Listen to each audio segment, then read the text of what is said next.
Welcome to another conversation in People in Fundraising. This podcast features interviews with nonprofit professionals who discuss their career journeys, lessons learned, and enthusiasm for working in fundraising. And here's your host, the founder of People in Fundraising, Tim Wilson. Good morning, everyone. My name is Tim Wilson, and today is Monday, December 12th, 2022.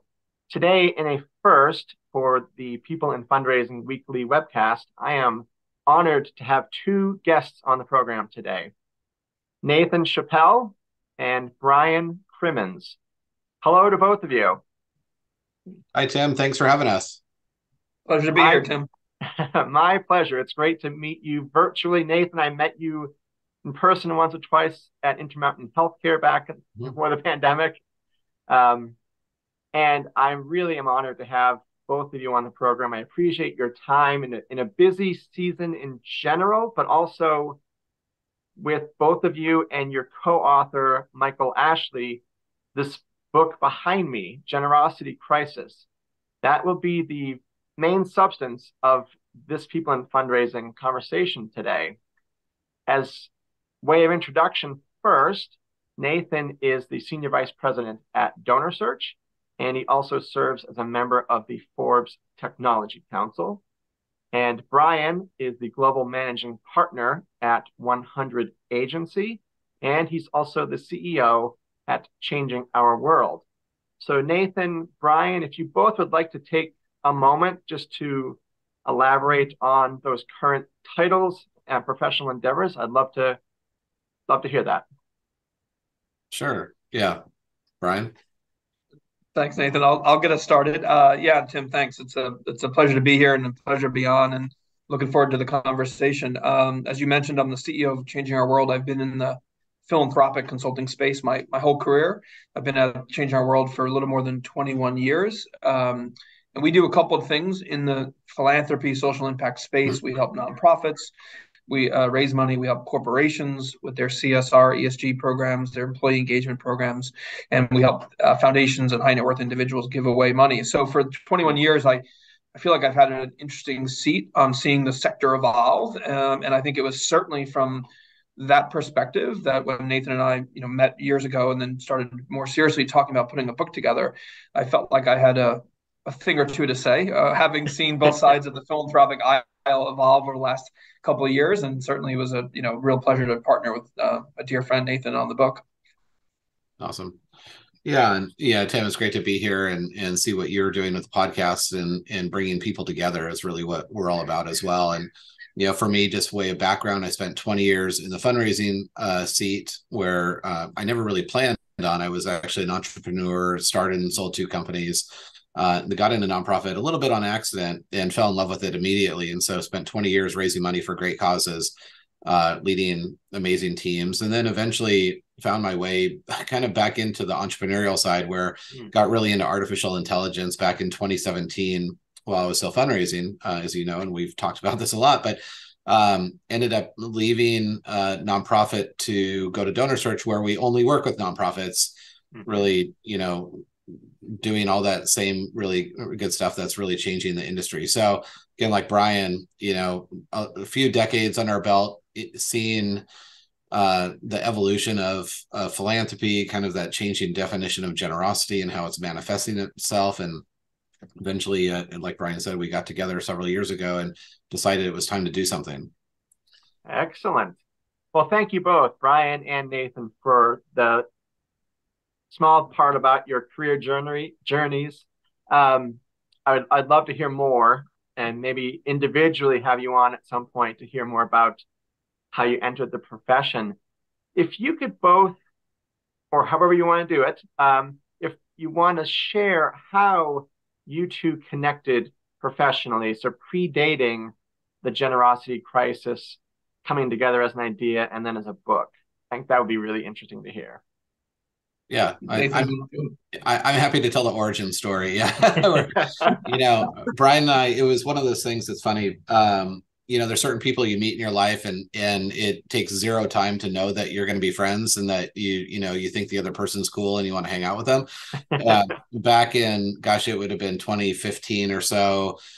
We had received a very large gift, and that needed some PR work, some significant creative thinking around how we were going to position that gift to leverage other philanthropy, essentially. So the donor had made the gift, was very savvy, had very high expectations of how we would show that gift on a national level, and that how we would leverage that gift to really have others follow, and hired a PR agency that quickly recommended Brian actually to come in and help us with that. And so almost from the first moment, Brian came in and just had this very different way of thinking about things on a total macro scale, and helped us, and very creative as well. And so, gosh, from there, it was just, we started a conversation. We did some really good work together. We kept the conversation going when we were traveling, and we'd be in each other. I live in the West Coast and Brian's on the East Coast.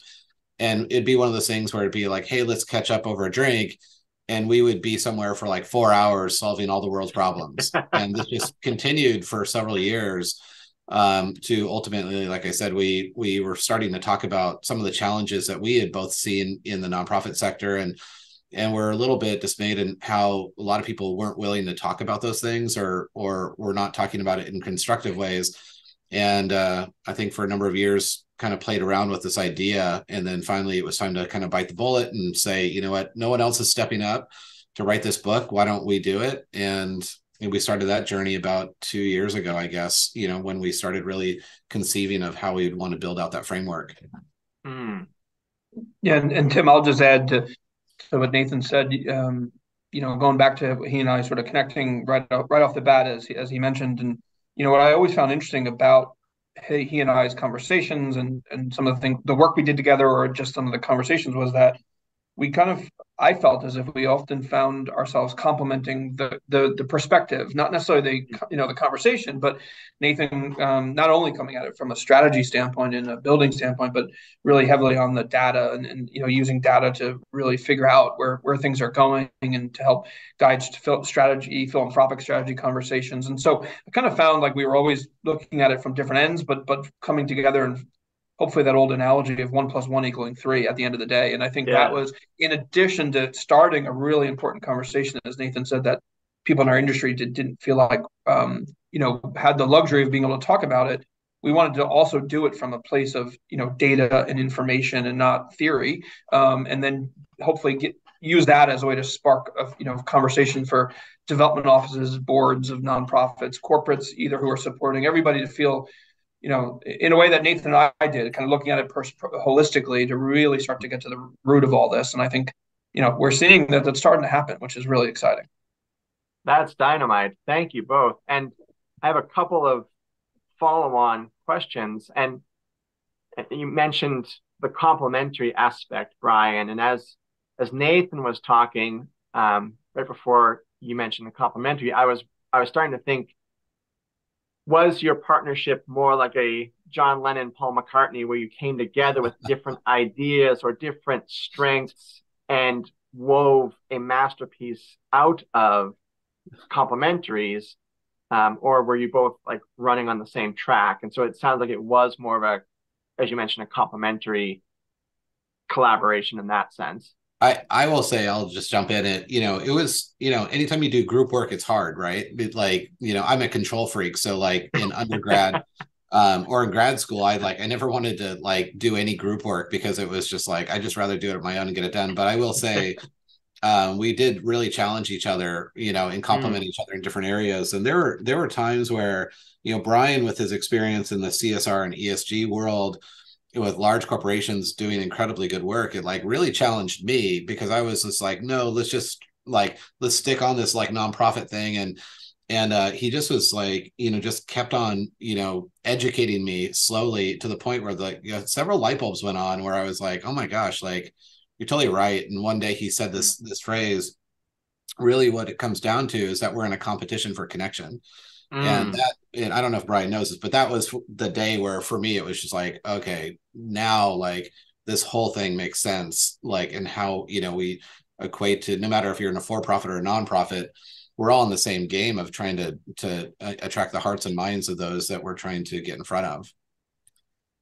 Yeah, so I would add to that I think probably the only attribute I have going for me is that being the youngest of 9 kids, I had to sort of always fight for my point of view and fight and be consistent with, getting people to hear your voice. And no, all kidding aside, I mean, I tell people all the time, I learned more in the year and a half, 2 years of writing this book with Nathan, from Nathan, in terms of how he saw the sector and what the work he had done, how he sees data.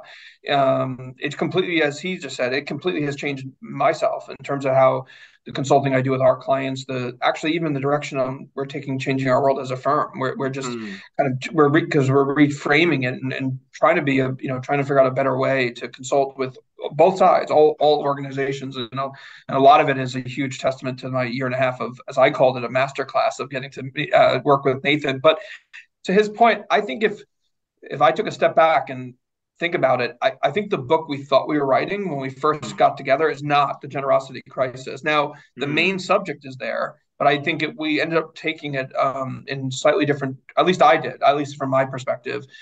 We took it in a more holistic and in a more human perspective, as well as for the tried and true development director out there. This is, hopefully as important as it for them as it is for someone who doesn't even know what the nonprofit sector is all about. And I think we tried to walk that very fine line in order to spark the conversation.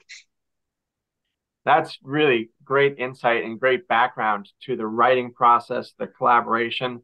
Nathan, you mentioned, and Brian as well, the challenges that you were individually identifying as you were starting to share ideas.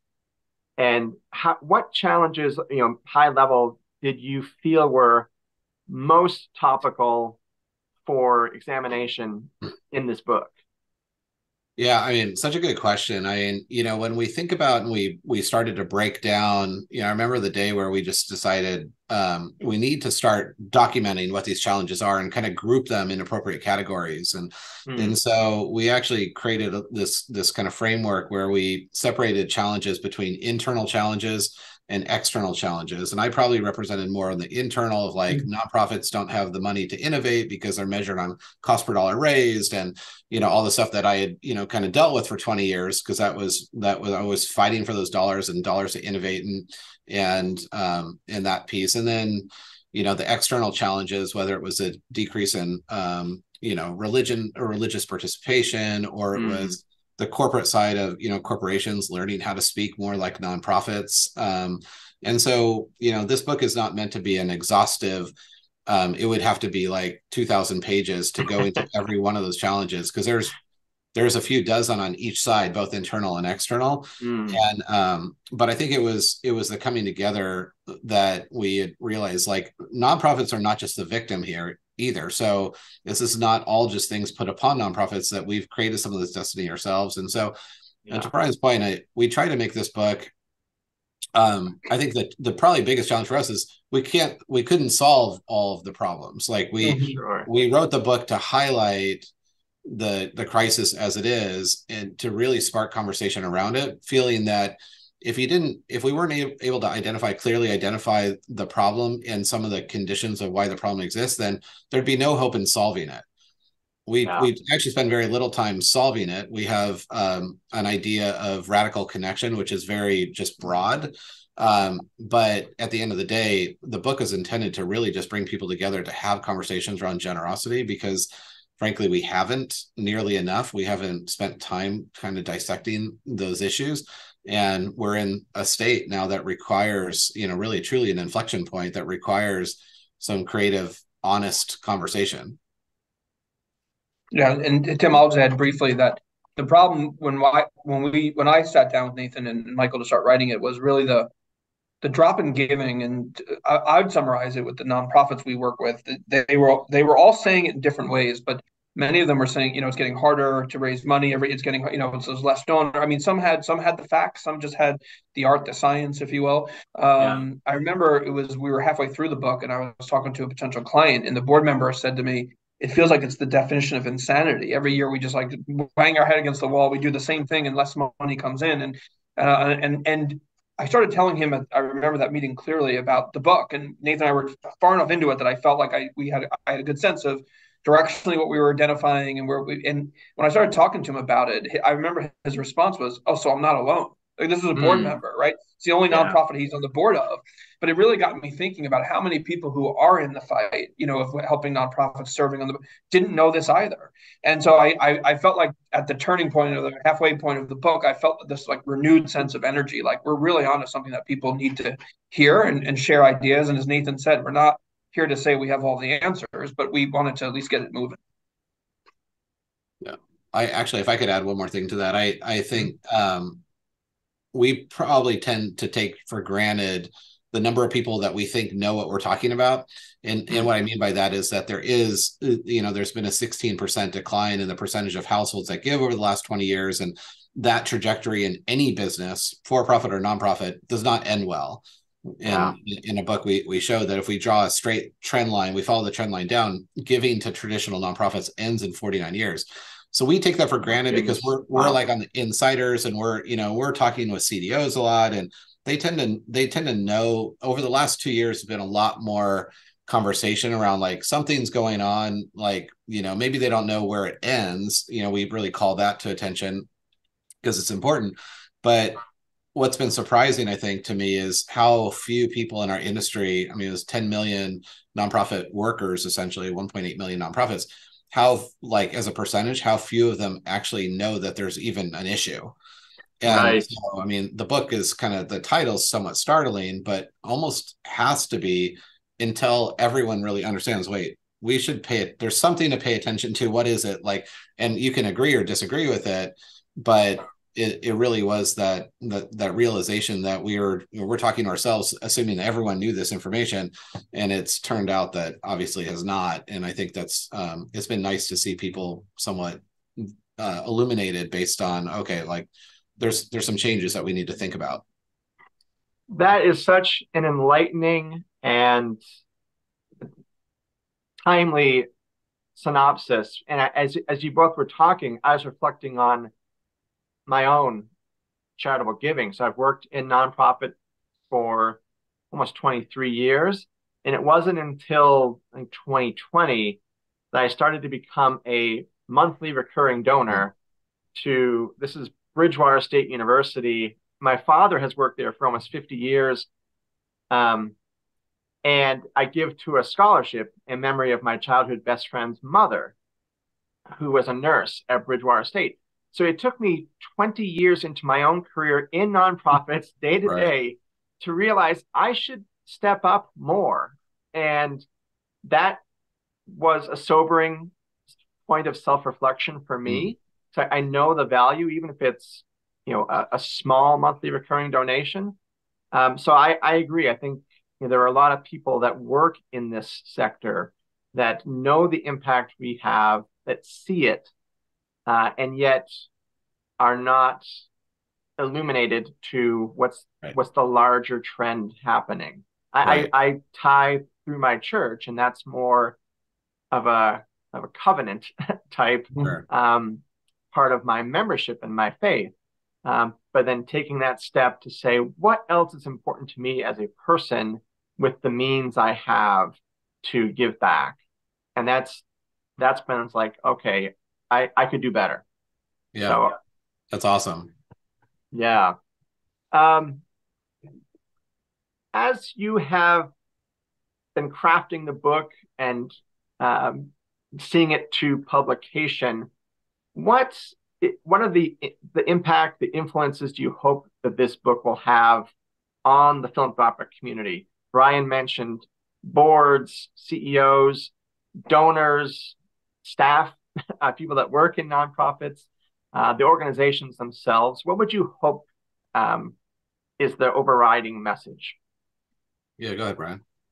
Yeah, I mean, I've hit on a few of them. Tim, one I'll say, one that has struck me that people have reacted so positively to is this concept of the boards of nonprofits, understanding what the book is about, because what that means they may or may not then decide, as Nathan said, maybe they'll look at the development office through a different lens, or they'll have different conversations. That would be amazing if that halo effect happened, and we'd be all for the better. I'll put it that way. The one other thing I'll just point out is, because it happened to me this morning, and it's starting to happen more and more as the book's getting out there and people have had the chance to read it.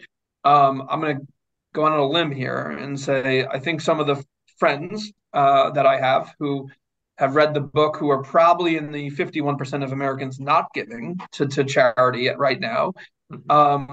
It's really fascinating for me to have an exchange with them, verbal exchange, a text exchange, an email exchange, because one happened last night and one happened this morning, totally two different people. And the questions they're asking, I can tell it's getting there. The light bulb is starting to go off for them. And I find it fascinating because I find that the two that I'm referring to, it has led to both of us saying, we're going to have to pick this, we're going to have to talk about this, because I can't, what you're getting onto is way more than I can do over text, or an email. And I find and it's starting to happen more. It feels like a wave where more and more people are like, whoa, I didn't know. And you need to explain this to me more.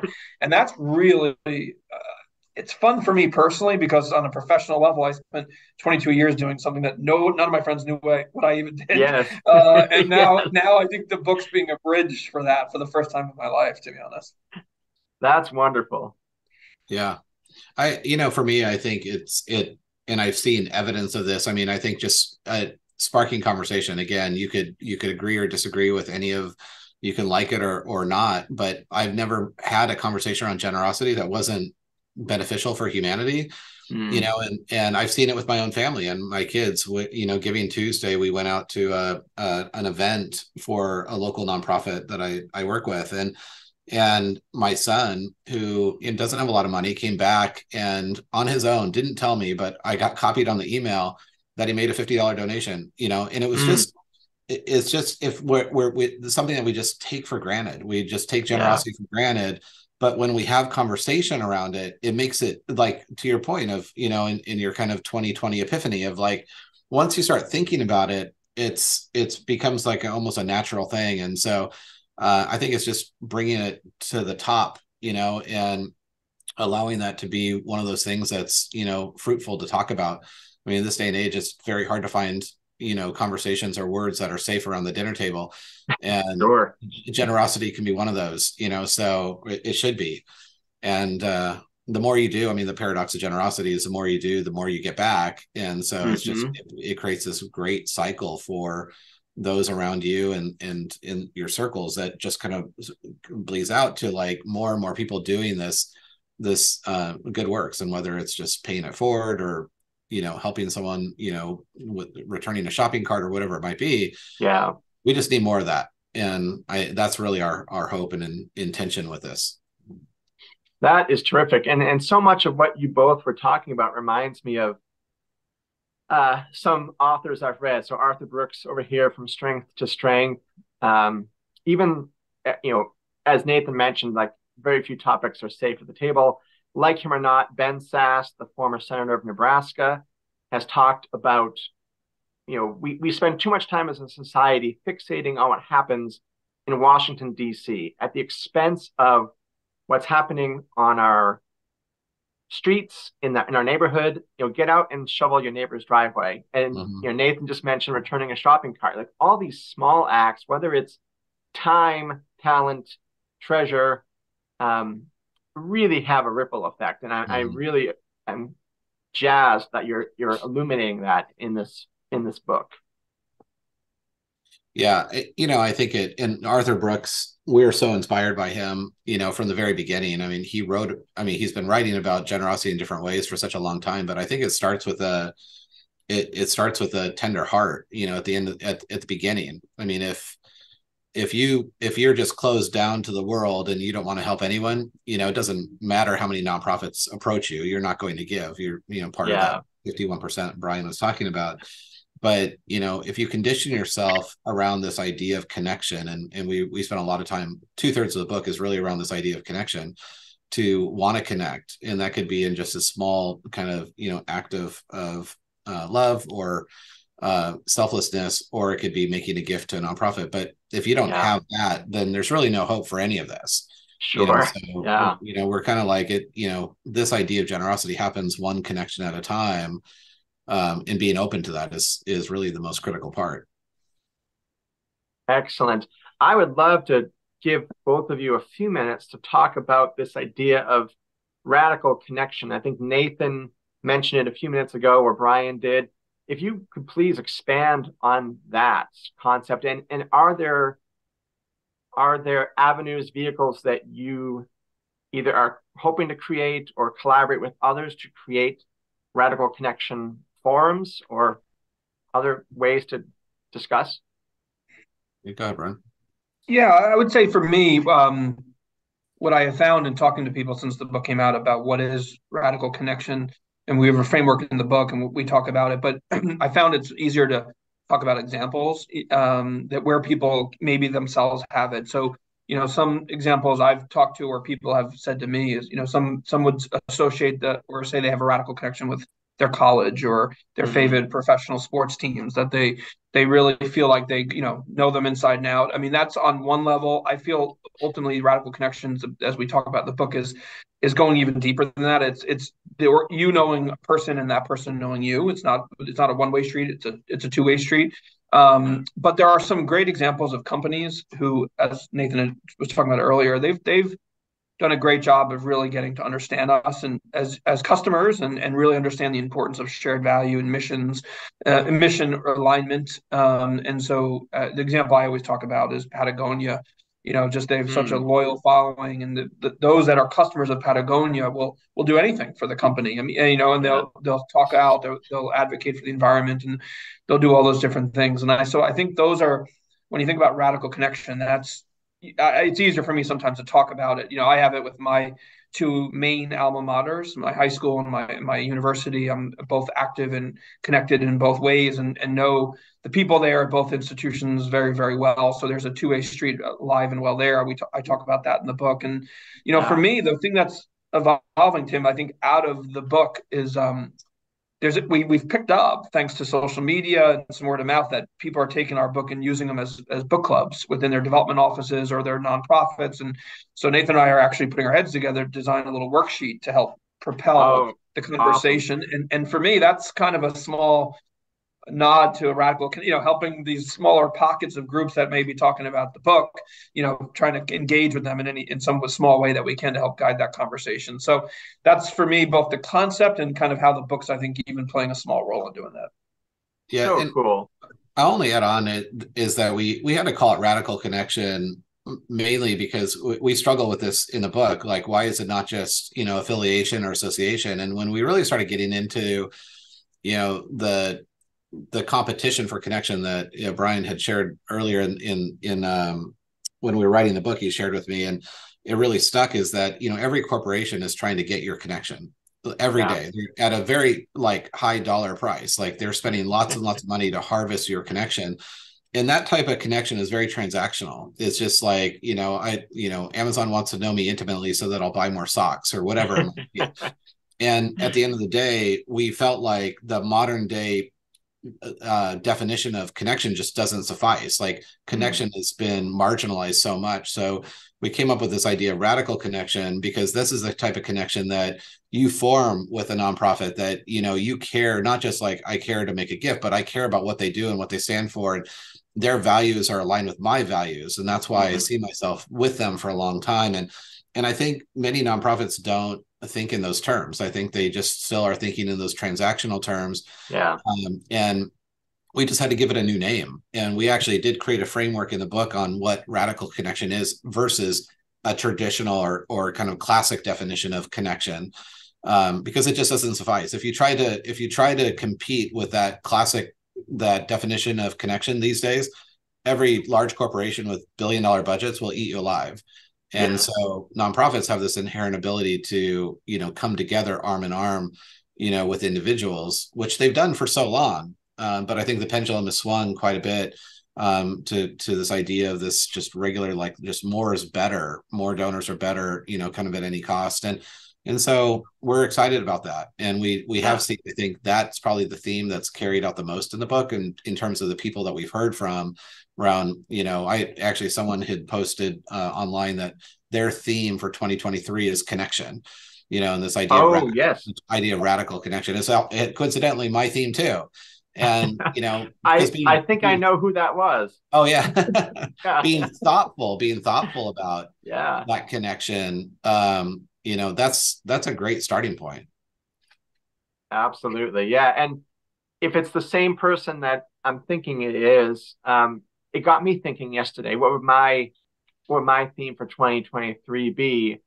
And I have a friend in the neighborhood who posted something where, the first 4 words you see in this mashup of letters and words will be your North Stars for 2023. And mine were breakthrough, family, connection, and collaboration. Nice. So I've wanted to spend time heading into this holiday season thinking, what could I do towards any of those 4 themes, and which one would be, my family is obviously the easiest to spend time and effort on. But beyond that, which is so essential, and ways to find connection in my own family, I love, Nathan, you talked about your son being inspired to donate. And having these conversations with family members and friends is really critical. So yeah, absolutely. Such a rich background. Thank you both for telling us from concept to publication. Just one last question about the book itself. On your promotional efforts, speaking engagements and such, what feedback have you heard most often from readers, attendees, people in your networks in terms of the impact that they're taking away, things that may have surprised them as they read the book or hear you discussing it? Anything in those areas?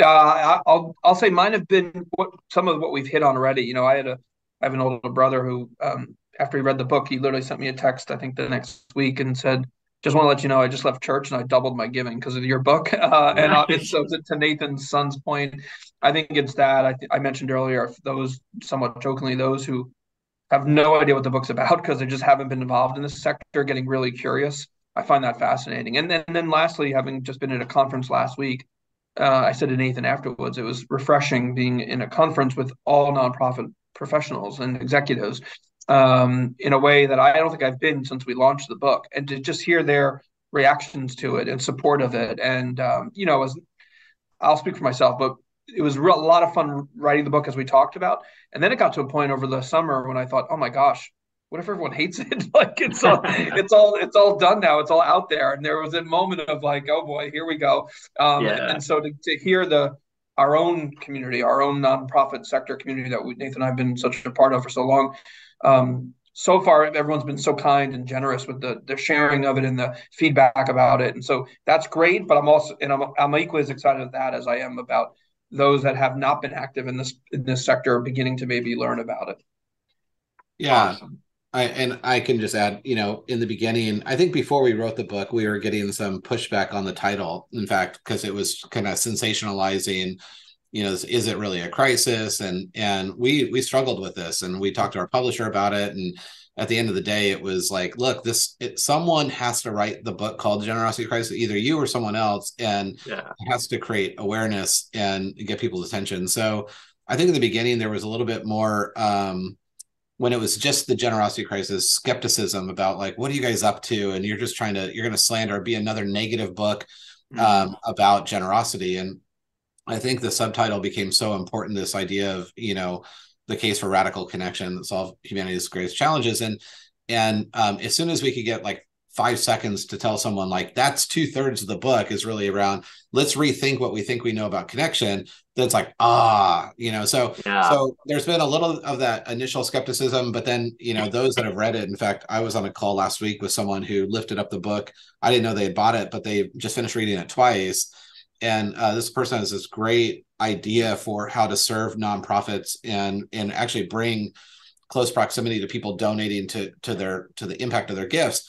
and he was just like, this book, it's like, I didn't feel alone. Like there's like, it said so many things that it was like, I'm not the only one. This is so aligned with what we believe as a company. And that's really encouraging. I mean, I think there's so many of us out there that either we feel that the effects of this decrease in generosity, like we're raising more money from less people, or organizations that are trying to position their brands in certain ways tend to feel like they're isolated or alone. And I think we have so many examples in the book, and some of them real and some of them fictional, that I think help bring you along as a reader to be like, oh, they're like, I'm not the only one feeling like this. Sure. And so that's been a great, kind of benefit from us doing this. And I think, and again, just people, the support that we've received as a philanthropy industry has been phenomenal.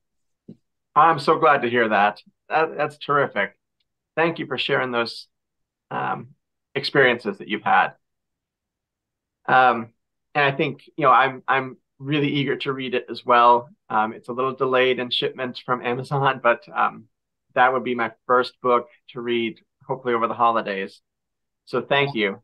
Well, side note, Amazon ran out, which was a great testament to our book, and had to actually get more from the publisher. They had their algorithm had underestimated how many they needed apparently in the very beginning. So we'll take that as a really good sign, but we apologize, and we'll make sure we get one to you right away. Yeah, no problem. That is a great sign and a testament to the impact of this book. And I liked, Nathan, you talking about the pushback from the publisher about the title, but really you mentioned the word illuminating earlier, and just enlightening people's minds that this is a trend that we do not want to see continue, right, and offering solutions to how to reverse that trend, not out of selfish reasons because it's our jobs, but out of the really helping humanity in however form that takes. And Tim, I'll give you a practical example of what you just said really well. To build off Nathan's point, we were talking to the publisher about the title. We then had to decide what our website was going to be called. And so there was a moment where the website was going to be called thegenerositycrisis.com or whatever we had. And then Nathan and I had a moment to think, and we thought, what, we can't do that, because actually we hope that this book is the start of us not having a crisis. So we didn't want to be associated with the name. So we actually just went with our last names for the website. So we actually made a philosophical choice to not even have the brand besides the book be named that, because as you said, we're hopeful it begins to really change the conversation for the better. Yes. What is the website name, Brian? Is it Chappell Crimmins? It's Chappell-Crimmins, .com. Yep. Okay, excellent. I will make sure to highlight that when this interview goes live right at the beginning of the new year. Excellent. Yeah. Just a few other questions here. Just trying to be mindful of your time. Nathan, I know that from some of your LinkedIn posts, you have a great admiration for Arthur Brooks, as do I. And you mentioned earlier that he's been writing about generosity, charity. I think it infuses his personal faith as well. But in his book, his Atlantic article, Give Your Money, Give Your Time, Don't Tell Anyone, Arthur Brooks asserted that giving away your expertise, energy, and affection can provide large happiness benefits. Researchers have found that volunteering directly improves happiness. So in your own lives, careers, how does that statement resonate with you? Yeah, we became, I think, on our own, just like our own kind of research associates of this topic. And probably almost every day would send an article back and forth to each other. And of course, Arthur Brooks has been studying this for so long. There's such strong evidence, obviously, that, generosity in whatever form it takes, and some more than others, when it's a conscious decision to give, pro-social spending, releases dopamine and serotonin that you feel better. Yeah. And it's interesting, even because I've gotten more recently into the psychology of sustainers. So sustainers only have that boost that first time, but they don't feel that same continual effect every month, because it's just the gift is given. So the challenge then being for nonprofits, how do you keep people to keep those same endorphins going over time?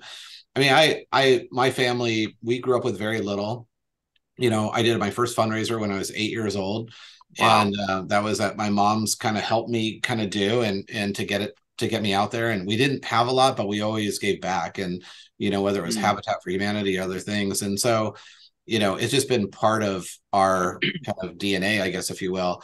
And I couldn't imagine any other way. I mean, I personally, in having fundraised for so long, have seen the power of philanthropy to do things that could have never been done, to either save lives or advance cures or whatever it might be. And yeah, it's amazing to me, when we think about those that don't, and Brian was talking about those that don't, how much they're missing out on.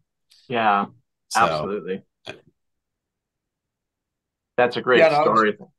Yeah, and I'll just quickly add, for my own personal story on this is that I just, as like Nathan, I mean, I don't remember the exact age, but service and giving and just was just part of my family's DNA, and it was really in large part because of my mom and dad. I mentioned earlier, I'm one of 9, so there was a lot of us, but somehow, even with that, even with the many that we had, just in our household, and then never mind being the youngest. By the time I was 3 and 4, and 5 and 6, my older siblings, believe it or not, were getting married, and so the family was growing by leaps and bounds even before I was 10 years of age. So even with that big camp, my parents did a phenomenal job of making sure we all knew that there was a bigger world out there, that in the world that needed help and needed support, and whatever the magnitude of whatever that looked like, volunteering, money, food, donate, etc.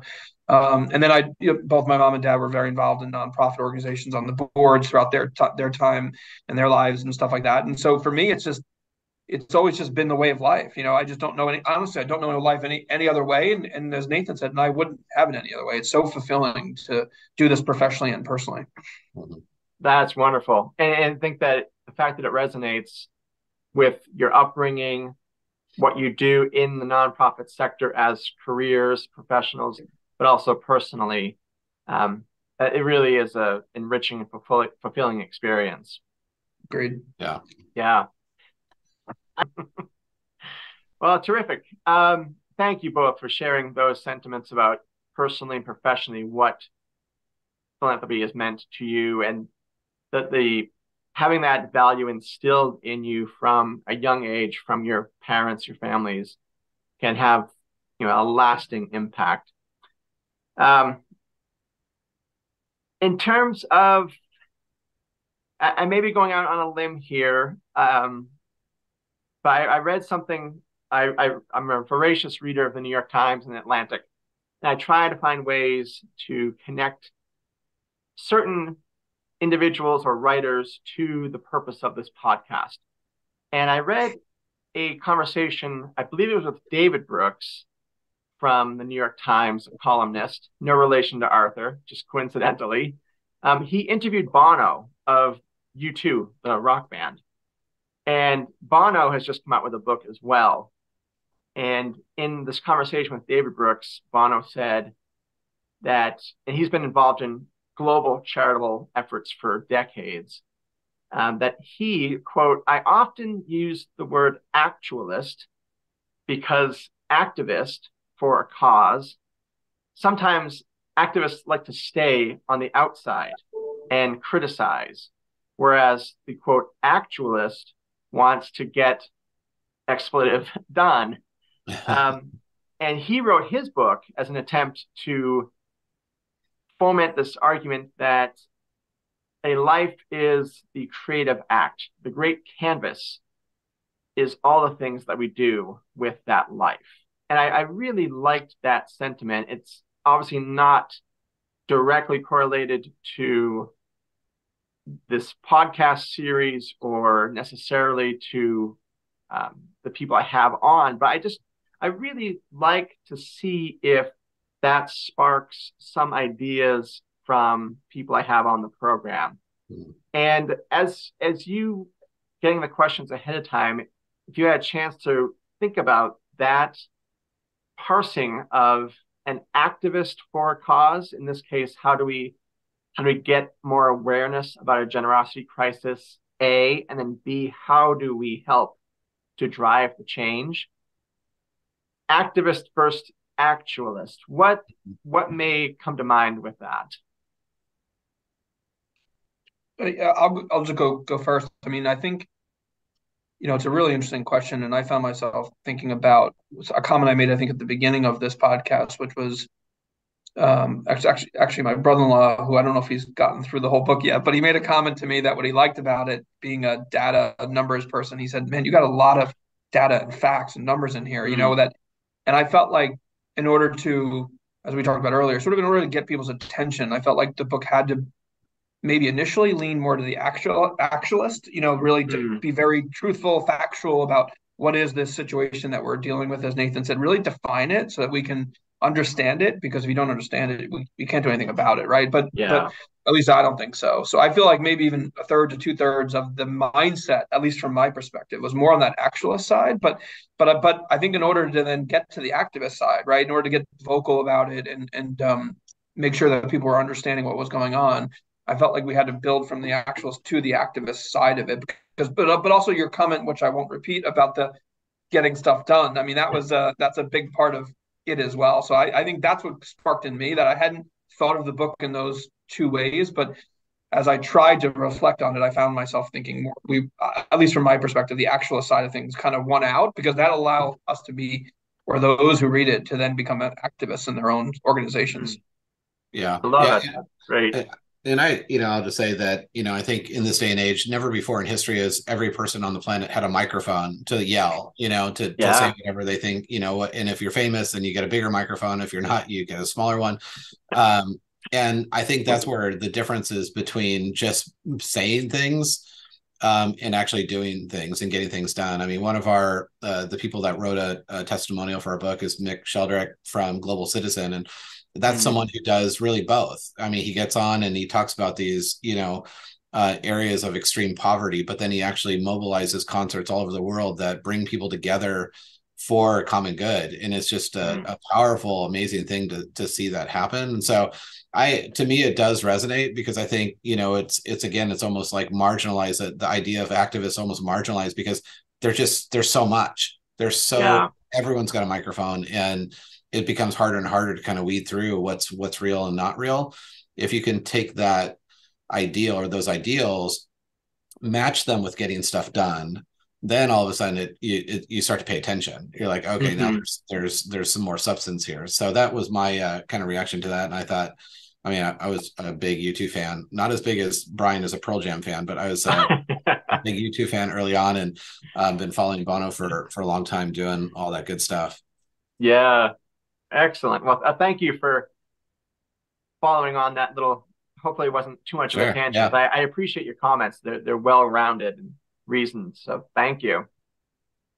And as someone who met Bono at the UN a few years ago, nice. to Nathan's point, I couldn't believe at his height or lack thereof.